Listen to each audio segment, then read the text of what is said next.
Welcome to this week's class in Chassidus. We're going to be learning a beautiful Chassidic discourse from the Rebbe. The name of the Chassidic discourse is called ודוד עבדי, King David, my servant. The Rebbe said this Chassidic discourse in Shabbos Parshas Vigash in the year Tafshin Lamed Beis, exactly 50 years ago. The Rebbe went on to certify and edit this Chassidic discourse in honor of h'teves, the 5th day of the month of Teves, in the year Tafshin Nun Beis, 30 years ago. So again, the Chassidic discourse is based on the verse of the prophets that say, ודוד עבדי נשיא להם לעולם, my servant King David is going to be the prince of the Jewish people forever. This verse is weird. It comes into the Haftarah of this week's Torah portion of Parashat Vigash. So I've asked a simple question. Seemingly, what's the connection between the Torah portion and the Haftarah? Is that both of them speak about the connection between Yehuda and Yosef. In other words, in the beginning of Parashat Vigash, it speaks about Vigash Elav Yehuda, that Yehuda comes to Yosef, and the Haftarah it says, take one stick and write Yehuda's name, take another one, write Yosef's name, and bring the two of them together, and they'll become one nation. Yehuda and Yosef will become one nation, and they'll have one king. So seemingly that's the connection.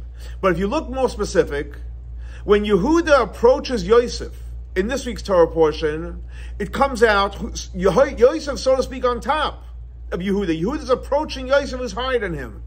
In approaching him, in other words, Yehuda's coming to Yosef because he needed something from Yosef. He needed him to free Benjamin, and also the way Yehuda speaks to Yosef HaTzadik. What does he say when he speaks to him? Bi Adoni, please my master. He calls him a master. Yidavenu avdecha, let my servant speak. And the fact is, Yosef was the king over everybody, including Yehuda. So in the Torah portion, it comes out Yosef's a very high level, and Yehuda's approaching Yosef. In the Haftarah, what does it come out? The Abdi David Melech Alayim Lo'ilam.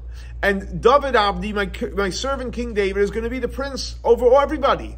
So in the Haftarah, it's just the opposite, that Yehuda's the one that's in charge. Yehuda's the big man. Now, the fact is, these verses are weird. It's in the Haftarah of Parshas Vigash. And in the Haftarah comes out Yehuda's the one in charge. And Yosef, so to speak, on a lower level. But since the Haftarah, we know they connected to the Torah portion, and since the Haftarah, it says clearly that Yehuda's the one in charge, Yosef's coming to Yehuda, so obviously in Vayigash Elav Yehuda, even though superficially it looks like that Yosef's in charge and Yehuda's coming to Yosef, but the fact is you must say that there is a underlying message here that really Yehuda's much higher, because that's the connection with the Haftarah. Otherwise, what's the connection? However, when it says Vayigash Elav Yehuda, Yehuda's coming to Yosef, so to speak, Yosef's higher. So obviously, that's in a revealed way, that Yosef's higher, Yehuda's coming to approach Yosef. But obviously, in a concealed way, in a hint way, Yehuda must be higher. And in the Haftarah, it spells it out in a revealed way to show you that Yehuda's higher. Okay. So what the Rebbe is saying is as follows, to recap and clear in what the Rebbe is saying in short, that the Haftarah is usually connected to the Torah portion. So if it's connected, the message of the Haftarah has to be the message in the Torah portion. Since the message in the Haftarah is the way Yehuda is much higher, so and in this week's Torah portion it shows seemingly that Yosef's higher, obviously there's an underlying theme that really Yehuda is higher. And the question is, where do we see that? And the Rebbe is going to explain that in this Chassidic discourse. Now, to go a step further, the Rebbe says, this idea that we're saying, that by Yigash Elav Yehuda, so even in the revealed way, Yosef's higher, Yehuda's approaching Yosef. But in a concealed way, there obviously is a component where Yehuda's higher. And that's the connection to the Haftarah. The Rebbe says this idea is also self-understood if you look in Torah, which is the classic Chassidic discourse in the Alter Rebbe on this week's Torah portion of Parashat Vigash, in the Chassidic discourse that starts Vayigash Elav Yehuda. So he says as follows. He talks about the idea of the Beis HaMikdash, not the Mishkan, the Beis HaMikdash, the temple in Jerusalem, and he says the Beis HaMikdash was made from doimim, inanimate objects. Earth, stone, brick, etc. Not like the Mishkan, the tabernacle, that only the earth, the floor of the Mishkan, the tabernacle, was made from earth. However, there is doimim. However, the walls of the Mishkan were made from tzemeach, things that grow. And the covering of the Mishkan were made from urios, which comes from animals. In other words, why specifically is the Beis HaMikdash made from doimim? In the Mishkan, it's made from doimim, tzemeach, and chai. And doimim is the least vitality. But the Beis HaMikdash, the everlasting temple, why is it made from doimim? Why isn't it made from tzemeach and chai? So the Alter Rebbe explains, because this that we look from our perspective, that Medaber is the highest, then chai, things that are alive, then tzemeach, things that grow, then doimim, so to speak, the lowest. You know, that's how we look at it. It's called in Seder Hishtalshus. The way things flow, it's going down from Medaber, the highest level, to chai, to tzemeach, doimim, so to speak, is the lowest level. But if you look at its source, the source for doimim, the source for inanimate objects, is actually higher than the source of tzemeach and chai. Like, for example, there we give an example. We know there's heaven and earth. So when Hashem created, so what did He create first? First He created the heaven, and then He created the earth. So the earth comes later. Seder Hishtalshus in the order of the flow of creation. But in its source, what was originally in Hashem's mind and Hashem's thought? He wanted the earth. So even though earth came after heaven in creation, but in the source, earth was first. In other words, the fact that the earth was created at the end shows that in Hashem's initial thought, that's what He wanted. So earth actually comes before the heaven in Hashem's thought. As the famous expression is, Soif Ma'asav Machshava Tchila. Whatever you do at the end, that was your initial thought. You have an initial thought, but to get to there, you do a bunch of things, and then finally you get the end product. So the end product is what you wanted initially. So the same thing also, this applies when you look at the spherois, the 10 spherois. We're going to break it down into Zah, which is the midos, the 6 emotions, Chesed, Gvur, Tiferes, Netzach, Yesoid, which is called Zeir Anpin, the small face, and Malchus. So that's also similar to tzemeach and doimim. In other words, in Seder Hishtalshus, the way the flow of energy goes, so Zah comes before Malchus. The emotions come before Malchus. But in its source, Malchus is actually higher than Zah. And the same thing also, when Mashiach comes, what's going to be higher? Malchus, which is a lower sphere in the flow, is actually going to be higher than Zah. Like we famous line that says, Eishes Chayil Ateres Baila, that the woman becomes the crown of her husband. Malchus is actually higher than Zah in its source, and when Mashiach comes as well. Why? Because when Mashiach comes, what's going to happen is, what's going to be revealed is that Malchus is actually higher than Zah because of its source. Now, so that's why in the Mishkan, in the tabernacle, so what were the walls made of? And the roof was made out of tzemeach, things that grow, and things that have life force. However, in the Beis HaMikdash, what was the Beis HaMikdash made out of? Doimim, inanimate. Why? Because since the tabernacle was a temporary abode for God, so since it was temporary, so it worked according to the flow of energy from the top to the bottom.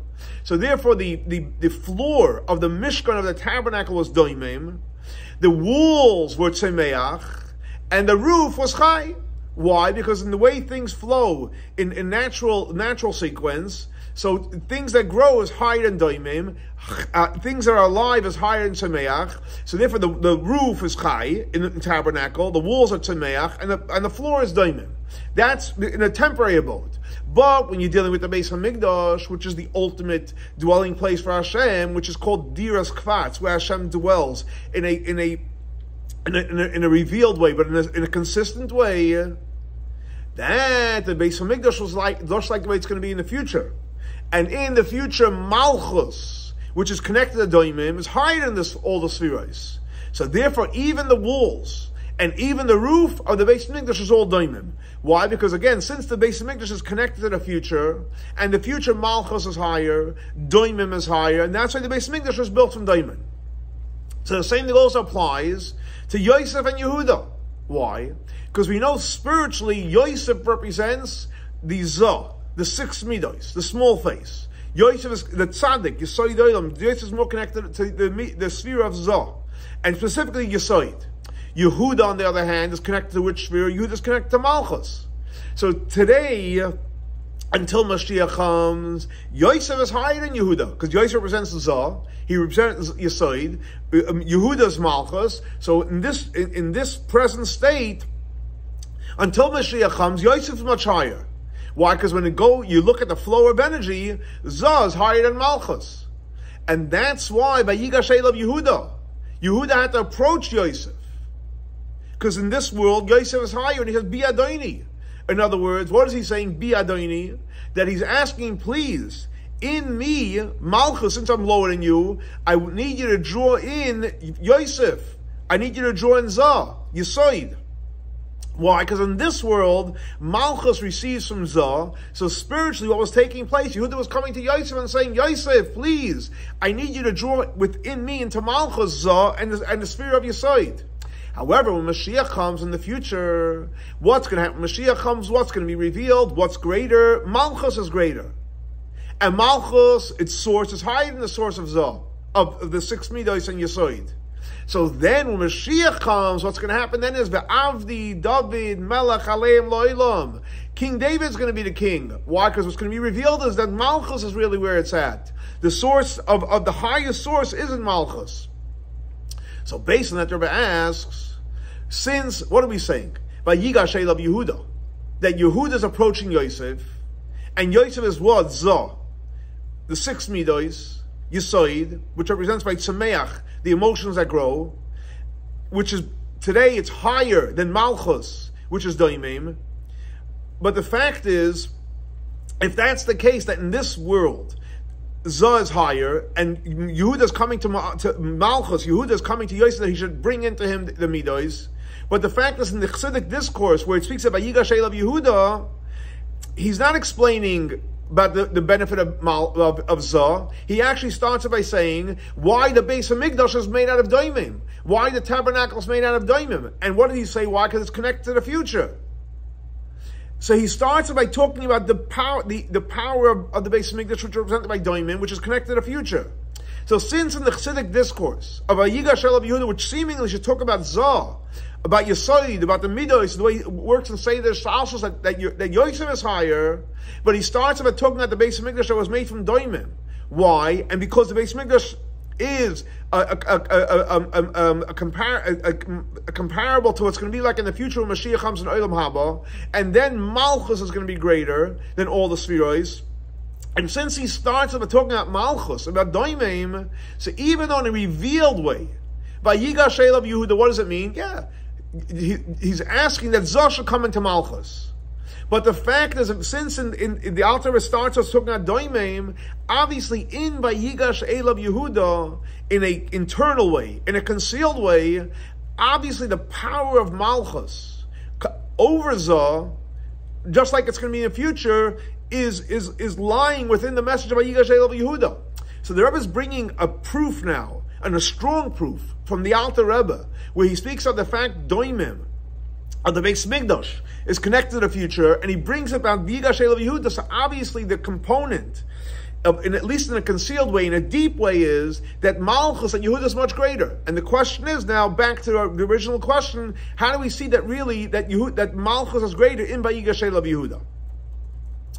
So now the Rebbe is going to explain, based with an introduction, that when Yehuda comes to Yosef, and what does he tell Yosef? He says, please, I want you to draw within me Zah into Malchus. So Yosef's on a higher level, in the way it's in this world. He's a level of Zah, 6 Midos, Yesod, and he says, please, Bi Adoni, draw energy into me, into Malchus. So what does he tell him? Why should you do it? And he says, Ki kamoicha kaparoi. So what does that mean? What is the connection? The reason why you should draw energy into Malchus is Ki kamoicha kaparoi. What's the connection? So the Rebbe explains, according to Kabbalah, and he explains very powerful, and he says like as follows. Yosef represents the 6 Midos. He represents Zah. He represents Yesod. Yehuda represents Malchus. Say the Rishtal, just the way the flow of energy goes, the 6 Midos are higher than Malchus. So if Yosef is busy taking his powerful energy and bringing it into Malchus, it's called a Yerida. It's a downgrade for Yosef. Why should Yosef do it? So obviously Yehuda had to tell him why he should do it. So Yehuda explains to Yosef, on the contrary, by going ahead and providing the 6 midos, providing the Yesod into Malchus, you're going to actually be elevated. Why are you going to be elevated? That's like a code word that you're going to be elevated. What's the connection? You're going to be elevated. The Rebbe explains like this. On a spiritual level, what is paroi? Paroi represents in the spheros. Which sphera? The highest sphera. The level of Keser. And we know Keser is above Hishtalshalos. In the flow of energy Hishtalshalos starts where? From Chachma. Chachma Bina Das, Chesed Gvura Tiferes, that's Chod Yisod Malchus. The 10 spheres, that's the flow of energy. Intellect to emotions into Malchus. What's above the flow of energy of Hishtalshalos, the way things flow from one to the next? That's Keser. Paroi is connected to Keser. And that's why we find interesting in the Torah, what does it say? When Yosef collected the money from the Egyptians, and he says, you're going to give a fifth to Paroi, and 4 hands are going to be yours. So what's this fifth to Paroi, and what's 4 hands? So they explain it according to Kabbalah, very simple. What is the 4 hands referring to? It's referring to Chachma Bina, and Zeir Ampin, and Nukva, which means Chachma Bina, we know, is the 2 intellectual spheroids, and Zeir Ampin is the 6 midos, and Malchus. In other words, the 4 that you keep, Chachma Bina, Zeir Ampin, and Nukva, intellect, the 2 levels of intellect, the emotions, and Malchus, that's yours. However, the Chamishis, what's the Chamish, what's the 5th? That's Keser, above the charts. That stays with Pari, that's for Pari. In other words, and there it goes even a step further. First, what do you have to do? First, you give Chamishis LaParoi, the 5th goes to Pari, Keser goes to Pari, and then afterwards the 4 becomes yours. What do you mean? The 4 is mine. I'm just giving away a 5th to Pari, but the verse doesn't say that. The verse says you give the 5th to Pari, and then the 4 becomes yours. Why is that? Because when you give away the 5th to Pari, which means when you connect to Keser, which is above Hishtalshalos, what happens then, even the 4, which is yours, of Hishtalshalos, you have it on a whole different level. Now, it's Chachma Bina, the 6 midos in Malchus, that's ours. That's how the world operates. But when we connect to Paroi, we give Chamishis LaParoi, Keser, above Hishtalshalos, then there becomes an elevation in intellect and all the emotions. And like the Rebbe brings in the Zohar says, what is Paroi? Paroi is this Pariu, this Gali, Minei Kol Mahirim. What does that mean? And the Rebbe explains. What does it mean that Ispariu? It's going to be totally revealed. All the lights are going to be revealed. And the Rebbe explains. When you draw in Keser, which is above Hishtalshalos, which is represented by Paroi, so then also the revelation, things that are revealed. What are the things that are revealed to us? Levels of Hishtalshalos, Chachma Bina and the Zeir Ampin and the Nukva, the 2 levels of intellect and the emotions and Malchus. Then what happens is, then they also get from the level of Ispariu, from the Keser, which is from above nature, above all the levels of Hishtalshalos. Now, so Rebbe asks 1 second. What are you saying? When you connect to Keser, so then that above Hishtalshalos comes into Hishtalshalos. But the fact is, that's the way it normally flows. Generally speaking, all levels of Hishtalshalos, the four hands, Chachma Bina, the Zeir Ampin, the small face, all the Midos and Malchus, where does that come? It comes from Keser, from above Hishtalshalos. So what are you saying? When you give to Para, you're going to have it in Hishtalshalos. That's the normal flow. It never explains very simple. Generally speaking, from Keser into the intellect and emotions, into the Zeder Hishtalshalos. So Keser is not connected to it. It's separate. Keser is above Hishtalshalos, like a crown. And therefore, because Keser is disconnected, so Keser is above Hishtalshalos, and there's a disconnect, and then you have Chacham Bina Das, and that's why you're able to have the 10 finite midos in a finite way. What happens is Chamishis Lapari means, and then the 4 will be yours, that that means that when you connect the paroi, then you're able to bring down Keser into the midos of intellect and emotions in its revealed way, and what's felt within the midos, what's the undertone, what's the foundation for it, what's the underlying theme that's felt, that if you feel the energy of Keser in them, you feel the level of above Hishtalshos in the spheros. And then it's a level of Ispariyu. What does Pari mean, Ispariyu? Which is above Ishtalshla. So when you give the fifth to Pari, when you connect to Keser, which is above Ishtalshla, the normal way, it's fine, Keser is out there, and the Midas are down here. But the goal is, when you give to Pari, then you infuse into intellect and emotions the level of Keser. Now, how does that happen? How do you infuse from Keser that all the spheres should feel above Ishtalshalos? And that happens through the specific Midah Yesoid. Through Yesoid, that's what connects infinite to finite. Why? Because what is the level of Yesoid? Yesoid is the one that actually gives everything into Malchus. And in order for Yesoid to connect to Malchus, that comes through Keser. So Yesoid is the one that brings it into Malchus, coming from Keser. So Yesoid acts as the bridge between taking from above Ishtalshos into Ishtalshos all the way down to Malchus. And this, the Rebbe explains beautifully, that's why Paroi in the Torah, and again, remember, when we say Paroi, what are we referring to? We're referring to Keser. And he tells Yosef, and who's Yosef? What are we referring to Yosef? Yosef, he knows the Midah of Yesoid. So think about this. Paroi, represented by Keser, is speaking to Yosef, represented by Yesoid. And what does Keser tell Yesoid? You're going to be in charge of my whole house. And based on you, the whole nation's going to get stuff. And no one's going to stand up against you. Why? Because when it comes from Pari, which is represented by Keser, which means not the regular Keser, but the added infinite light of Keser that's connected to the world, in all the levels of all the spheres, including Keser, how does it happen? Through you, through Yosef. And Yosef represented by Yesoid. Al Picha, through the mouth of Yosef, which is Yesoid. Now, but nevertheless, what does Pari tell Yosef? Even though through you, everyone's going to get, that means Keser is going to come down through you into all levels of Ishtalshos, even in Malchus. But he tells him, Raka kisei egdal mimeka. But the chair is going to be above you. What does that mean, the chair? So the Rebbe explains very powerfully. This that Yesoid brings in from Keser into Malchus and in all the spheres, that's the level of Keser which has, even though it's above Ishtalshos, but it has a connection to Ishtalshos. Even though it's above nature, it has a connection to nature. And that's why the revelation of Keser is that the components of Ishtalshos, all the 10 spheroids, is in the way of Ispariyu. So it's that there's some kind of connection.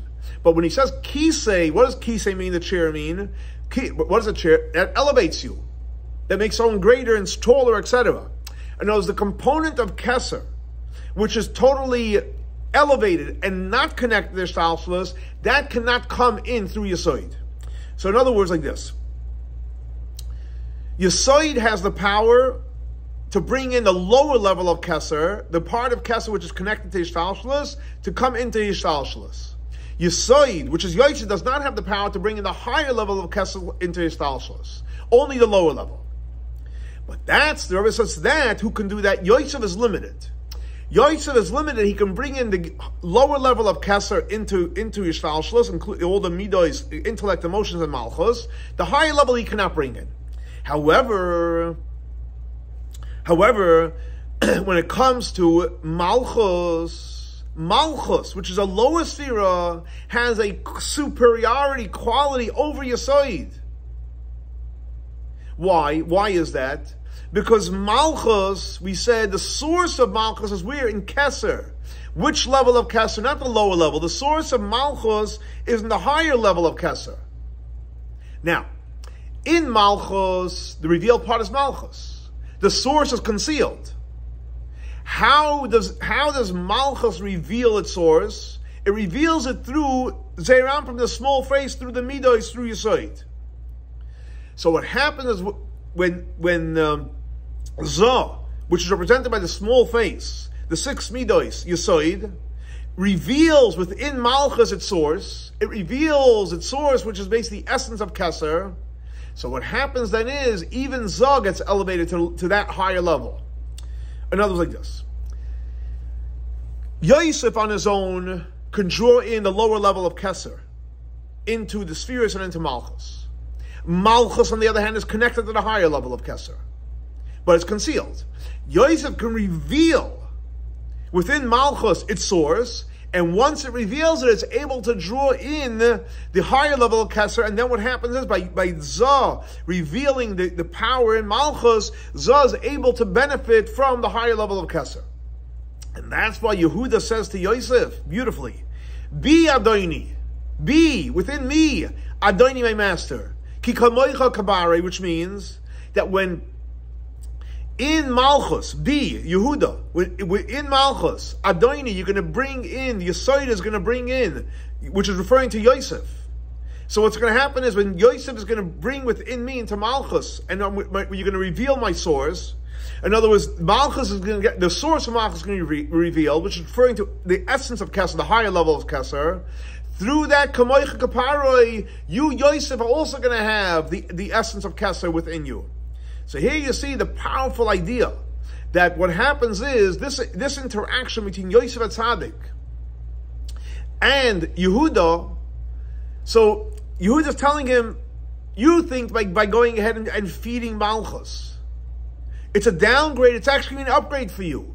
Why? Because your avoid is to bring Keser, the lower level of Keser, into the world, into all the spheres, including Malchus. So you can say it's a downgrade. But the fact is, from that perspective, maybe.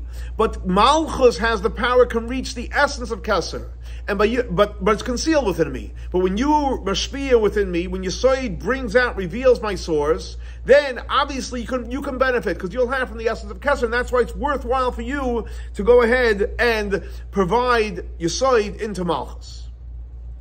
Now, based on this, Rebbe asks now an interesting question. He says as follows.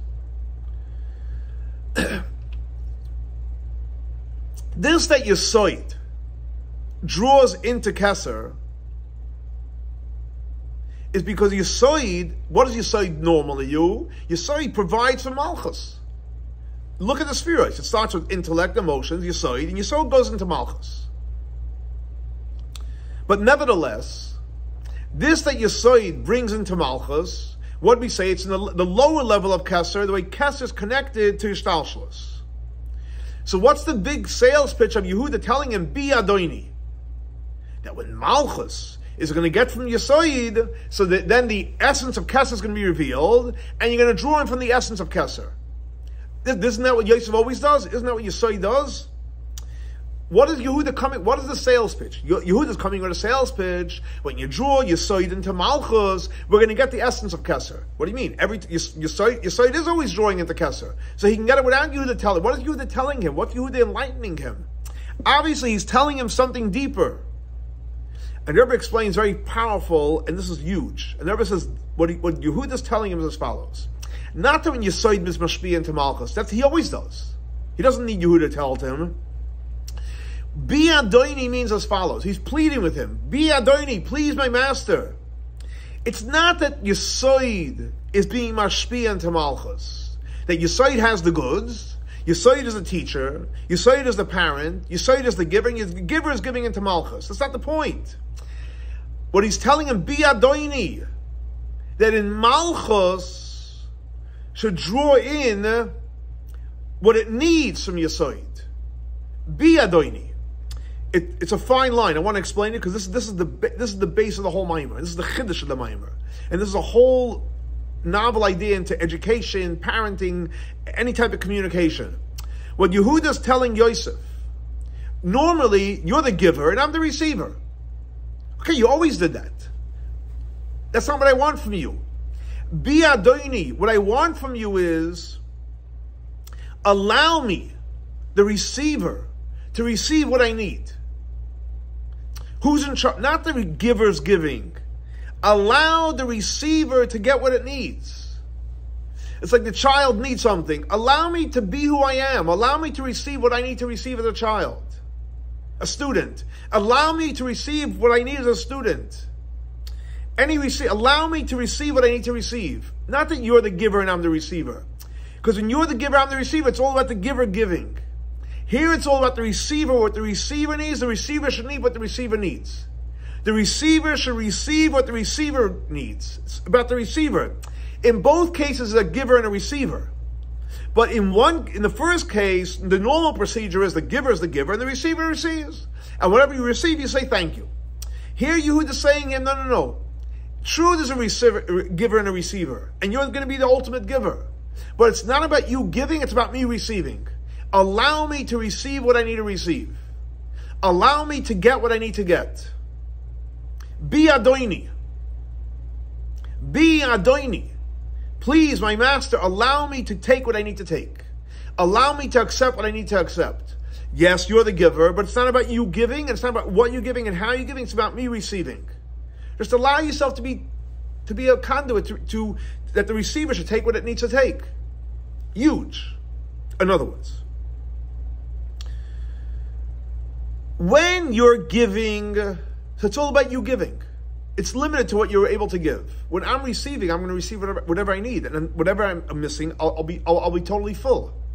In other words, like this: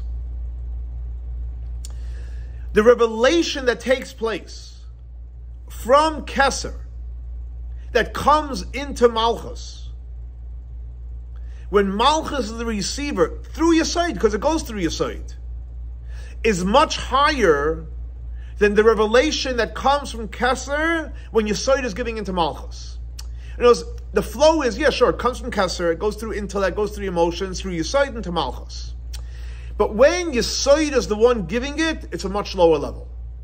When it's Malchus receiving it, it's a whole different experience, a whole different revelation, and it's a whole different level coming from Kesser. And Rebbe explains as follows. And Rebbe's going to explain it beautifully. But this is the main point. Generally speaking, when we're dealing with Malchus, what's the analogy, practical analogy Chassidus uses to explain what Malchus is?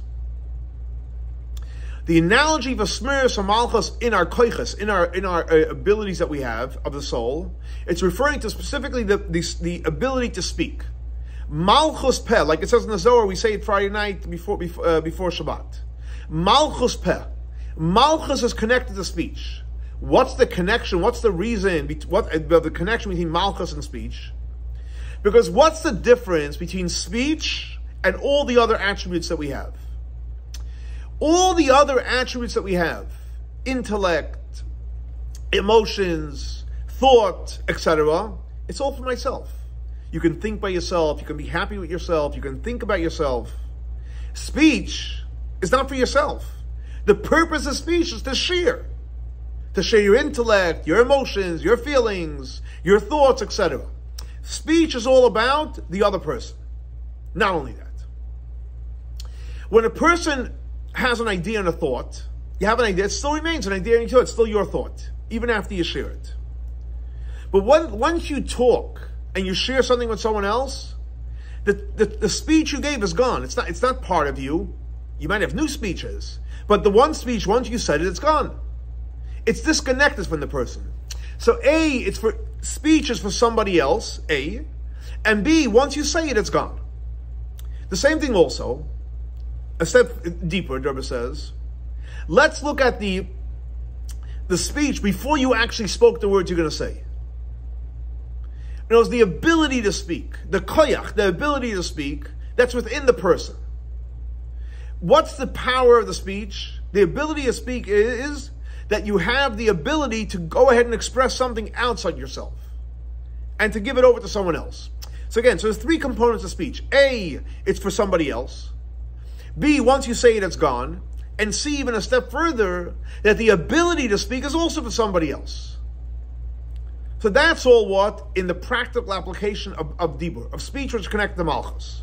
But now let's look at Malchus itself. Malchus is in its source, which means, what's the first world we have Malchus? In the world of Atzilus. Before it comes down to this world to give vitality and energy into the world. Even Malchus, when it's in Atzilus, where it's all God, but Malchus and Atzilus represents already the fact that it's the source of creation. Just like speech, in the ability to speak, it's all about something else. Malchus, because it's connected to speech, Malchus, even in its original source in Atzilus, it's all about creating the world, which doesn't happen until worlds later. Now, one of the reasons, the Rebbe says, one of the reasons that the power of speech is actually connected to the essence of our soul. In other words, higher than all the other attributes, intellect, emotions, thought, doesn't go to the essence of your soul. Speech does. Why? Because all the other attributes we have, let's say intellect, emotions, thoughts, what are they? They're just revealing what's going on inside. There's nothing new. Intellect reveals your soul's perspective, a concept, etc. So it's revealing the soul. So generally speaking, when you reveal something, it's close to the thing that you're revealing it. So thought, intellect, and emotion reveals what's inside. Now, speech, what's speech? It's not about, you're not revealing anything. You're basically going outside of yourself. Your intellect stays connected to you. Your emotions stay connected to you. Your speech is not about, once you say it, it's gone. It's not about revealing what's inside. It's actually the opposite of revealing. In other words, it's not, you're totally going outside of yourself. You're not revealing yourself. The whole point is shearing outside of yourself. Speech is all to expression to outside of yourself. So since it's all about outside of yourself, you're not revealing something from within. What you're doing is you're actually you're sharing the essence of your soul in speech. So it's not limited to revealing some kind of layer, a level. In other words, speech is connected to the essence of your soul. And it's connected to the essence, the most deepest concealment part of your soul. The most biggest secrets come out in speech. Why? Because you're revealing your whole essence. In intellect, you don't have to go so deep. This is how I think, and this is my thoughts. Till you speak it. Your emotions, it's very close to home. How you feel, that's what you feel. It's revealing what you are. In speech, you're revealing the essence of who you are. Now, the Rebbe explains like this. It's brought down in Torah, which is the Hasidic teachings from the Alter Rebbe. Let's look at the earth. Earth has the greatest level of bittul, the greatest level of acceptance. As we see, on the earth, everyone steps on the earth. Everyone steps on it and doesn't scream, "Get off of me, stop standing on me, you're bothering me." Why? Because earth represents acceptance, bittul. How does earth have such powerful acceptance? I mean, you can step on it, you can jump on it, you can insult it. It's accepting everything. And not only step further, you can step on the earth, and guess what? Tomorrow it's producing grass and trees and whatever it may be. Why? Because the earth comes from a very, very high source. As we learned before, that in the Hashem's initial thought, what did he want first? He wanted earth before heaven. So earth comes from a much higher place. So the greater the source, the greater the acceptance. The lower the source, the less the acceptance, the more the arrogance. So let's look at doimim. Doimim Sameach Chaim Adaber. Doimim is the one with the least amount of vitality. Doimim is connected to its higher source. So doimim has the greatest level of acceptance, bittul. Why? Because things that grow, think about it. It grows very, very high, it grows arrogant, it's bigger, it's nicer, it's beautiful, etc. Bittul is not its strong suit in Sameach and Chai. We have to work on it. But real bittul is in doimim. Now, why is that? Because the source of doimim is higher than the source of Sameach, so the source of doimim has a greater bittul. The same thing also, let's look at Zah, the 6 midas of Malchus, which, as we said before, is compared to Shemayim and earth, heaven and earth, and doimim and Sameach, inanimate and things that grow. This that Malchus is able to accept has true bittul, Because the source of Malchus is where? Is in Keser. Higher than the source of Zah. Zah's source is in a lower level of Keser. Malchus is in a higher level. And because it's in a higher level, then it has a greater bittul. And that's why that the analogy that we use for Malchus in our koiches hanefesh, in our attributes, is speech. Malchus and speech are connected. Why? So what did we say?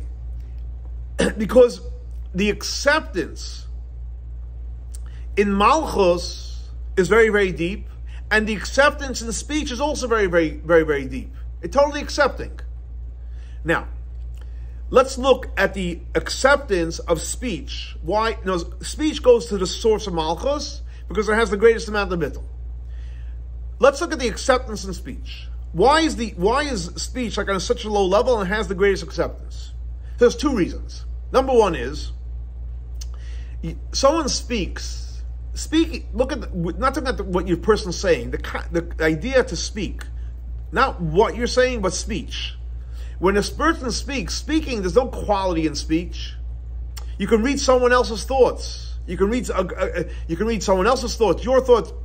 The act of speech is nothing. It's just a delivery boy. In other words, all the other attributes, intellect, you're revealing intellectual ideas. It's brilliant. Emotions, feelings, etc.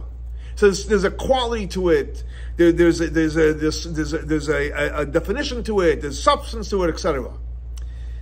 Speech is just a tool.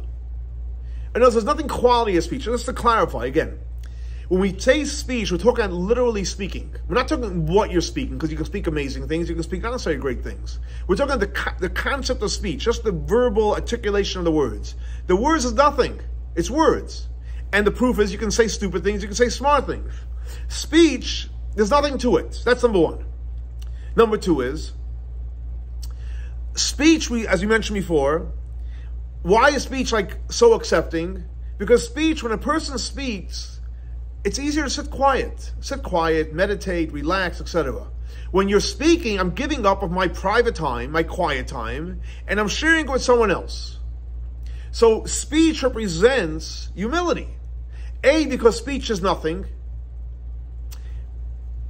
The idea is amazing, but the speech is just a delivery boy. Delivery girl, it's a delivery. That's A. And B, you gave up from yourself. Instead of me doing what I want to do, meditate, think, dance, sing, whatever, cry, whatever I want to be busy with, I'm sharing with someone else. So speech represents the ultimate acceptance. B, it's just delivering stuff. There's no really, there's just delivery. And B, you're giving up for yourself. So that's how we see practically in speech. That in speech, again, it's ultimate of acceptance because A, it's just sharing words, and B, it's giving up of self. The same thing also applies to the sphere of Malchus. In other words, Malchus,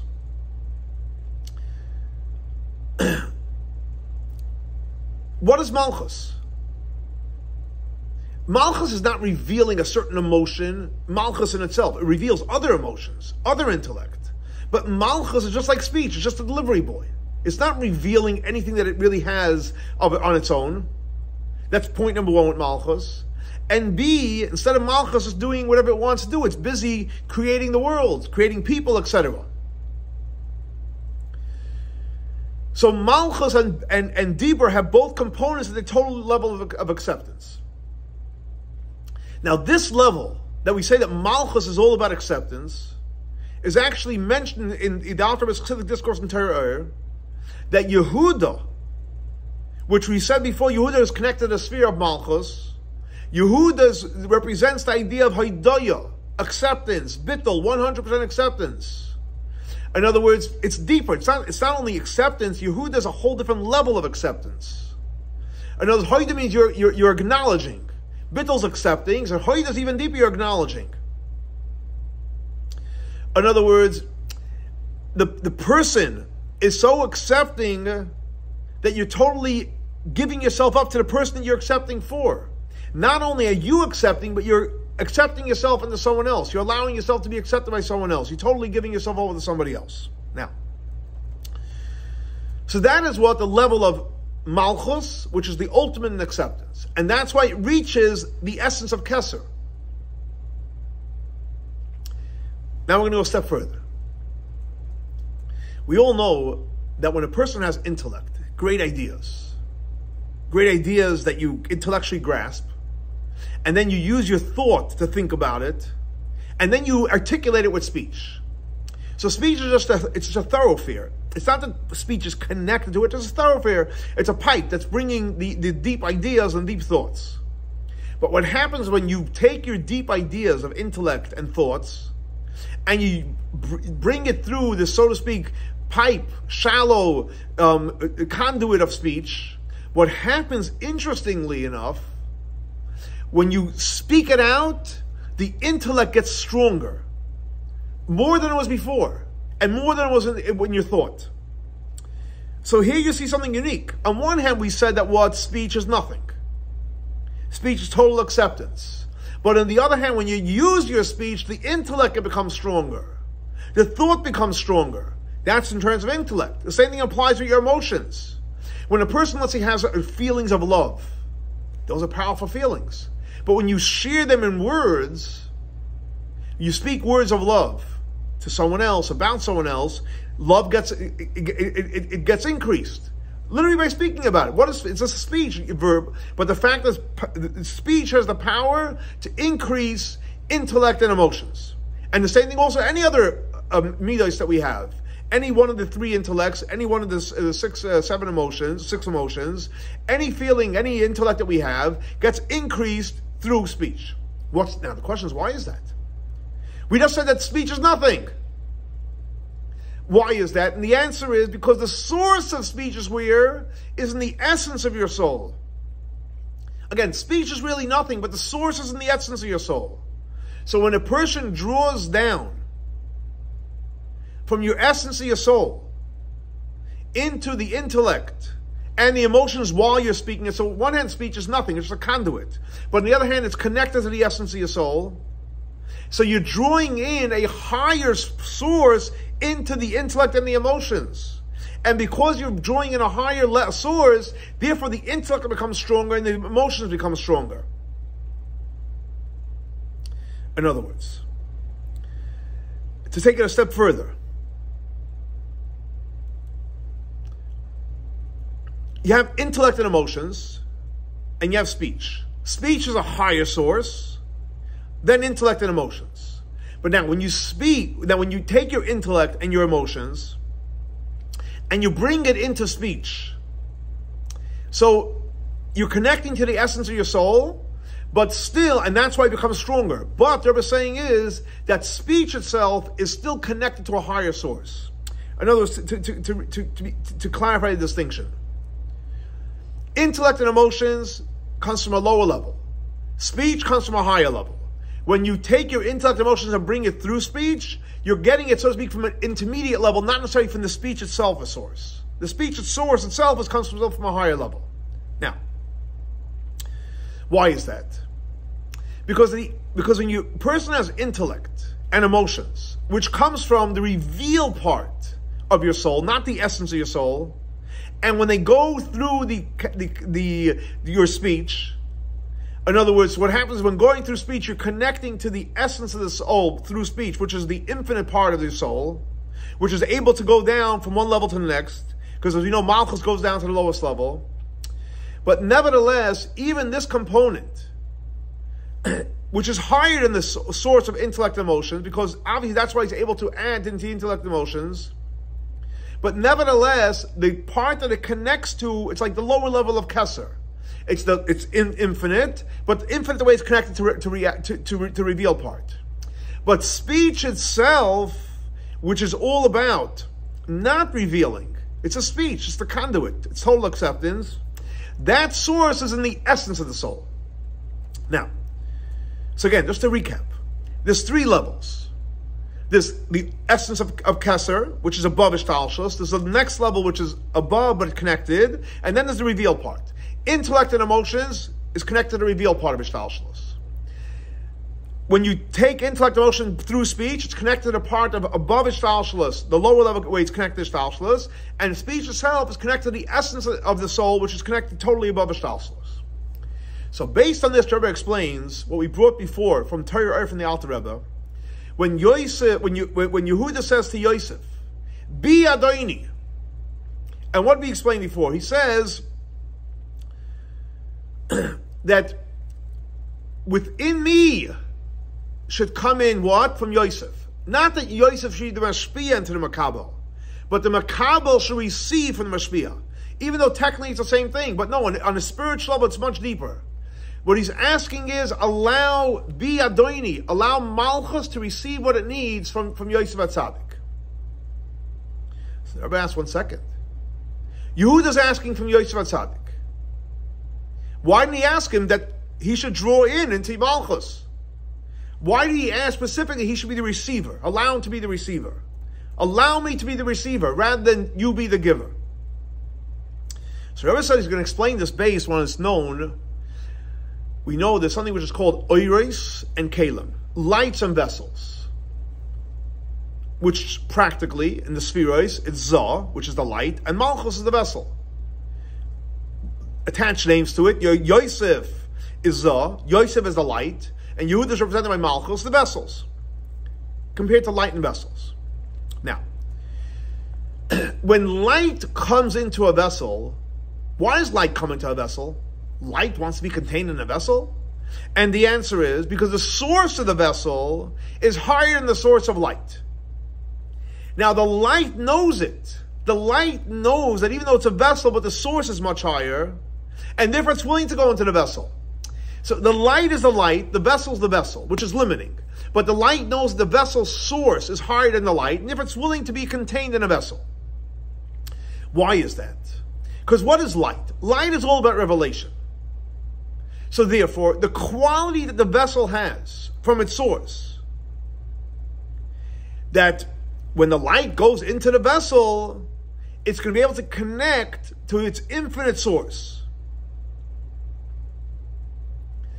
Why? Because when the light comes into the vessel, even though it's going to a vessel, but it's connected to the infinite source, and by going into the vessel of all the vessels, like whether it's intellect, emotions, malchus, through that, the light, which is infinite, higher than Kalim, in a revealed way, it's able to go down from one world to the next, Bria, Yetzira, Asira, until it comes down to this world. So the same thing also, that's what light and vessels. The same thing applies with Zah, the 6 Midas and Malchus. Why does Zah want to give energy into Malchus? And we know you cannot give if you don't want to. Anytime someone gives, you have to want to do it. You have to be inspired, you have to want to do it. In Hebrew it's called Ratzon. There's no flow of energy without Ratzon, without will. Will is key. So why does Zah want to go into Malchus? Because it feels, and it realizes, it recognizes the quality of Malchus, that it's in source, it's much higher. In other words, what it feels is that when Zah goes into Malchus, so Zah is going to reach a higher level. Why? Because through Malchus, it's going to go from the world of Atzilus and the world of Bria into the world of Yetzirah and the Asiyah up into this world. So therefore, Yehuda tells Yosef, Bi Adoini. I want that when Zah comes into Malchus, not because you're going to benefit from it, not because Zah is going to be complete, you're going to have to go down to Bria, Yetzirah, Asiyah, and you're going to benefit from the light. No. The goal is, again, the key difference. I want that Malchus should be the recipient. Bi Adoini, don't do it because you're going to benefit. Do it because Malchus needs it, because Malchus wants it. Don't look what you're getting out of it. Don't look what's in it for you. Look because Malchus needs it.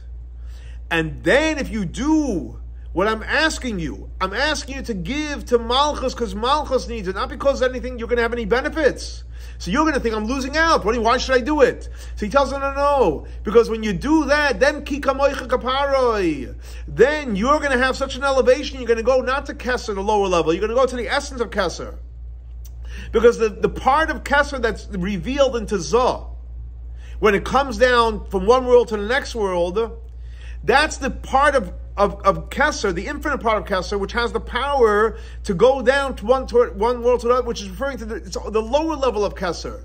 You're shortchanging yourself. You're getting from the lower level of Kesser. If you're doing it because you're benefiting it, you're only connecting to the lower level of Kesser, which is a very high level, but it's the revealed part, and you're missing out on the inner part. But however, when Yosef HaTzadik, which is Zah, is going to give into Yehuda, which is Malchus, not again because you're going to benefit, but you're doing because Malchus wants to be the receiver, Bi Adoini, that's his request, then you will have the revelation of the essence of Kesser, the infinite part of Kesser, the higher part of Kesser. That's what Yehuda is begging Yosef. Don't help me because you want to benefit. Help me because I need the help. And when you help me because I need the help, what's going to happen is you're going to get from the higher level of Kesser, the infinite part, the essence of Kesser. So Rebbe asked a simple question, 1 second. You're coming to Yosef HaTzadik, which is represented by Zah. Zah is all about revelation. What does Zah do all day? It's giving. It's giving. It's all about revelation.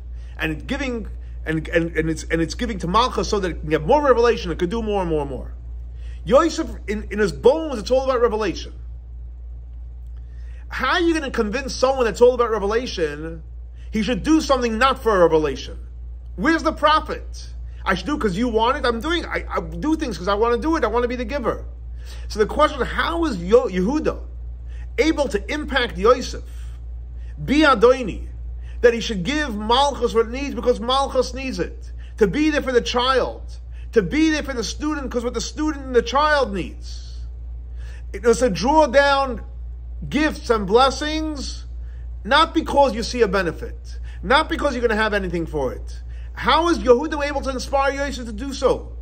And the Rebbe explains with an introduction as follows.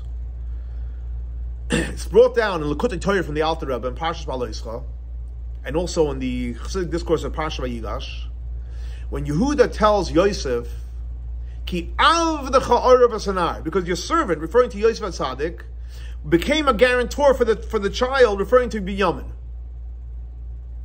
So it's explained in Chassidus, and the Chassidic Discourse that Rebbe mentioned from the Alter Rebbe, that the Jewish people are able to be guarantors one for the other.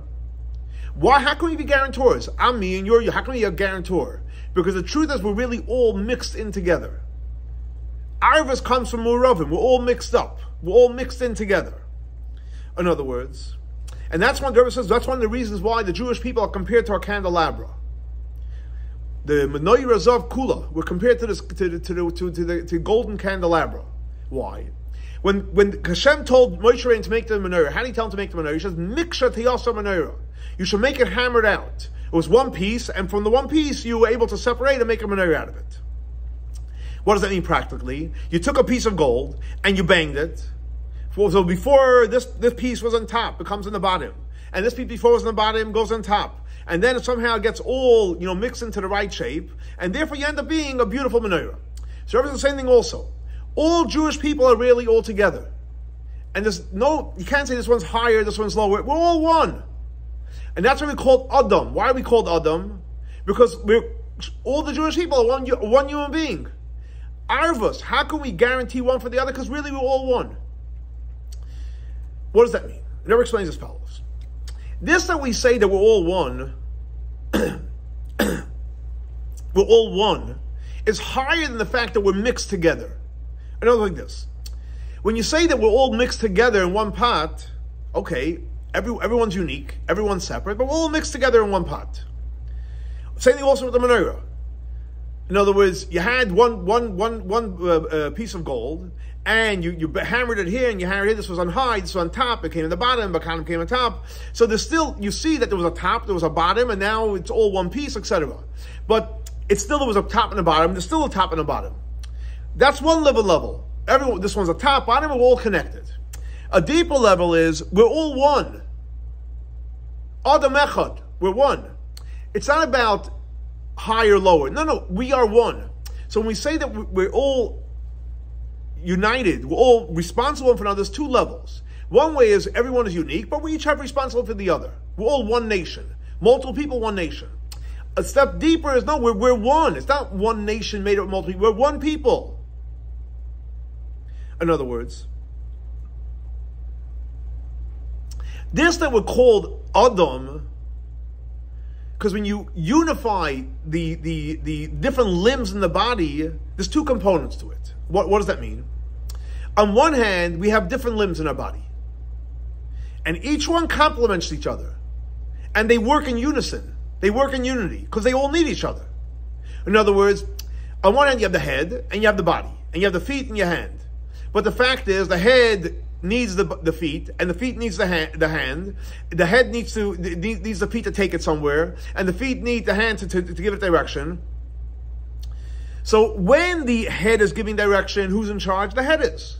But when you have to go somewhere and the feet are taking you, then the feet are in charge.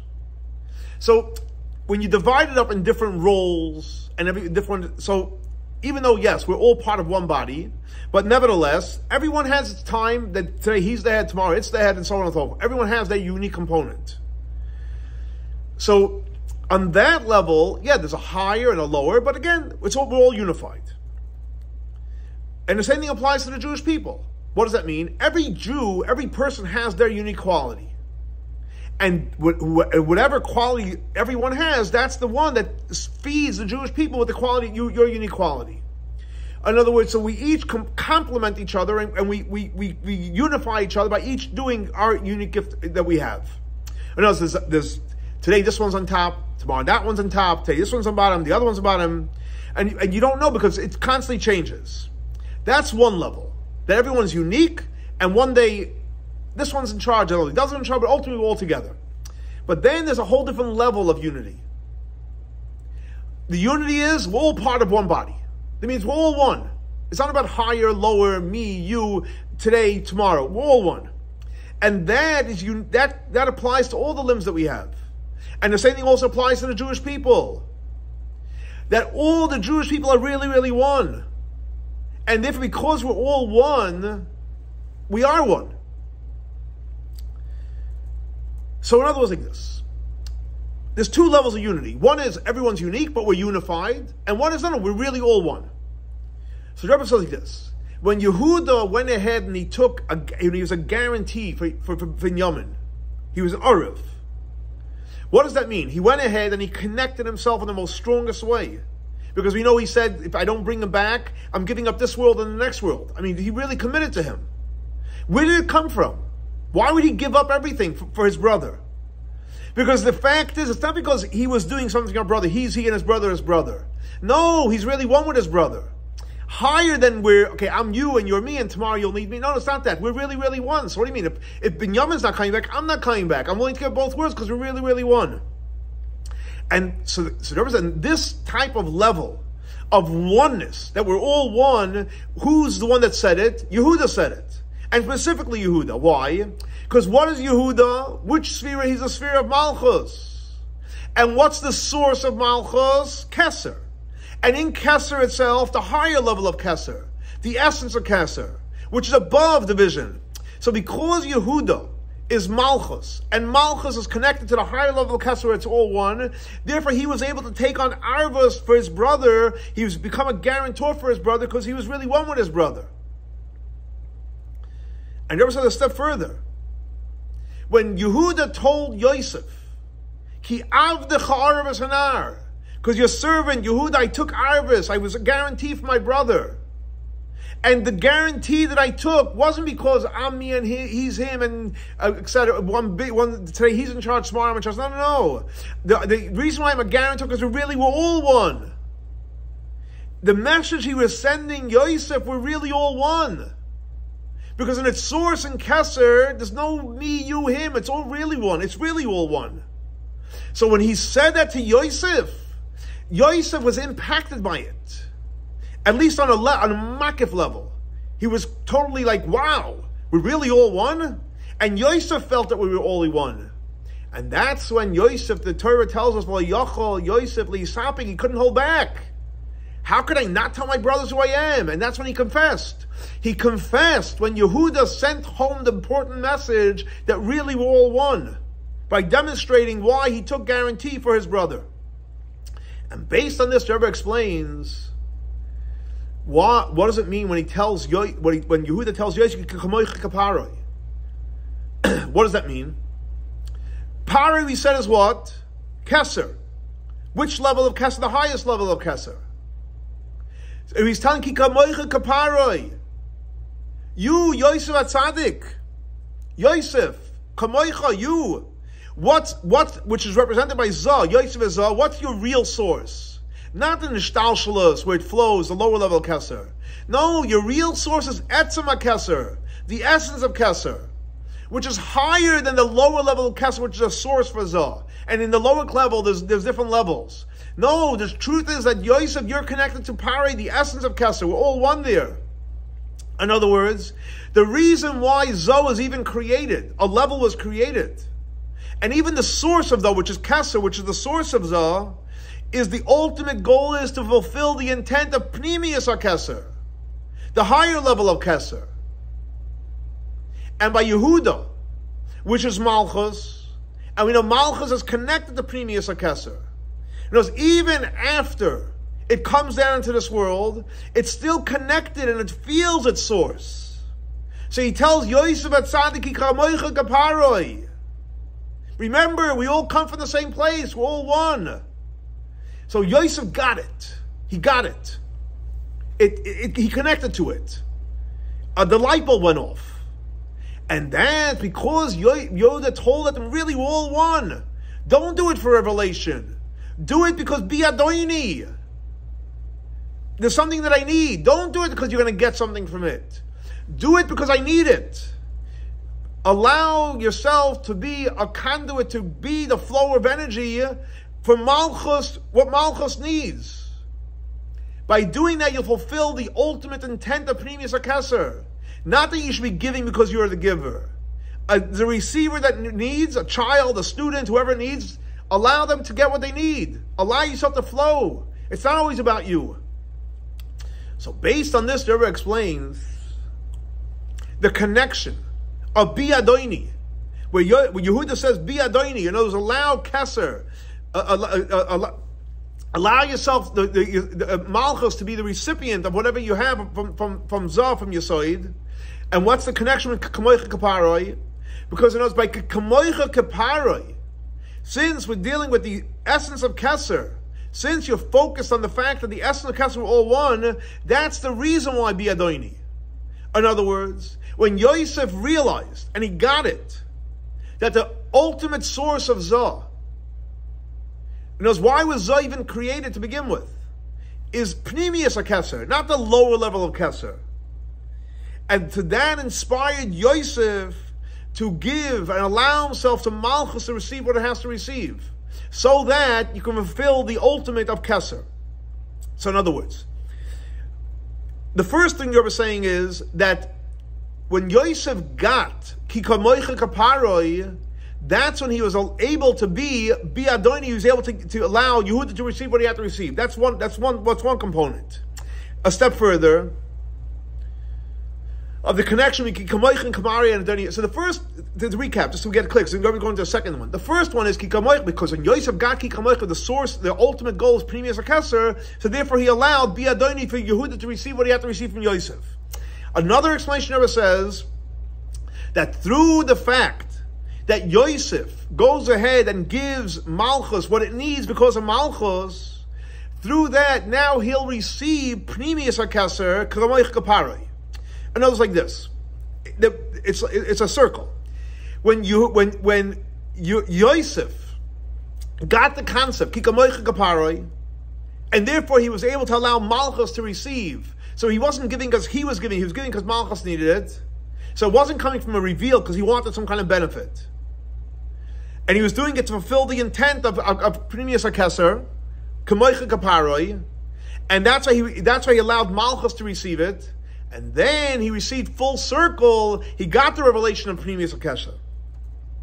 So based on this, Rebbe explains, this is the connection of Vigash Elav Yehuda, where Yehuda comes to Yosef, with the Haftarah that says, of Vigash, where it speaks about, and that in the future, ultimately, Yehuda is going to be the one on top, higher than Yosef. Why? Because even when Yehuda came to Yosef, So, what looks like Yosef's giving to Yehuda. No. But Yosef already got the point that Yehuda is really where it's at.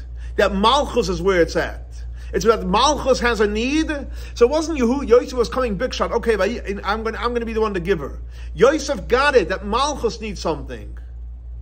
And not only that Malchus needs something, afterwards he's going to actually receive from Yehuda. Because by him allowing himself that Malchus to receive what it needs to receive from Yosef HaTzadik, then he will actually receive from Pnimius HaKeser. Just like what's going to be like when Mashiach comes, that Zah is going to receive from Malchus, so Yosef already got it then. So here, it's a powerful insight what the Rebbe is saying. That Malchus receives from who? From Yosef. Why did Yosef allow himself for Malchus to receive? Because he realized what the Kabbalah of Pnimius HaKeser, it's all about one. And once he allowed him to do that, Yosef himself was able to receive from Pnimius HaKeser. And Rebbe finished off and he says it's known, the explanation of the Friedrich Rebbe, on the Hasidic Discourse of Abdi, David Melech Aleim, and the reason that King Mashiach, Melech HaMashiach, is called David HaMelech. Why is he called David? Because what does David represent? King David represents the idea of Anava and Bittul, humility and acceptance. Notice, even though King David was a king, but he called himself, you read in the Psalms, Ani Be'evyoin. He was a king, but he called himself poor and destitute. Why? Because he had ultimate humility. And the same thing also, when it's going to come Melech HaMashiach, the King Mashiach, even though he's going to have tremendous qualities, he's going to be the King Mashiach. As we said, it says in the prophets, V'nacha ala Bruach Hashem, the Spirit of God is going to be on him.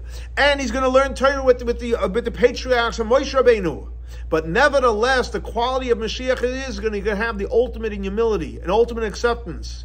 How's that going to play out? That he's going to learn Torah with simple people. Learning Torah with the Avos and Moshe Rabbeinu, that's huge. But when he sits down and learns with a simple person, that's humility. Why? Because he's giving Malchus what it needs. That's humility. And the Rebbe says, we know that all the revelations that's going to happen when Mashiach comes is all dependent on our avodah now in Galus. So self-understood that if you want to bring Mashiach, you want Mashiach to come quicker, is to learn Torah and teach Torah, the revealed part of Torah and the Chassidus part of Torah, to every single person, but even and specifically to simple people. And you should do it with humility and acceptance. In other words, learning Torah, spreading Chassidus, should be in a way not because of a benefit you're getting from it. Like we say, Talmida Yosef Mikulam. You teach, so you're getting something because you're gonna have more clarity. No, you shouldn't learn because you're gonna benefit from it. But you should do it because the student needs to learn. Not about a benefit, not anything you're gonna have from it, just because the student needs to learn. And like we explained just before at Lent, Bi Adoni, Yehuda's plea, Bi Adoni, do it because the student needs it. It's not about the teacher, it's not about the parents, it's not about the educator. It's about the students, it's about the child. The child needs it, give the child what the child needs.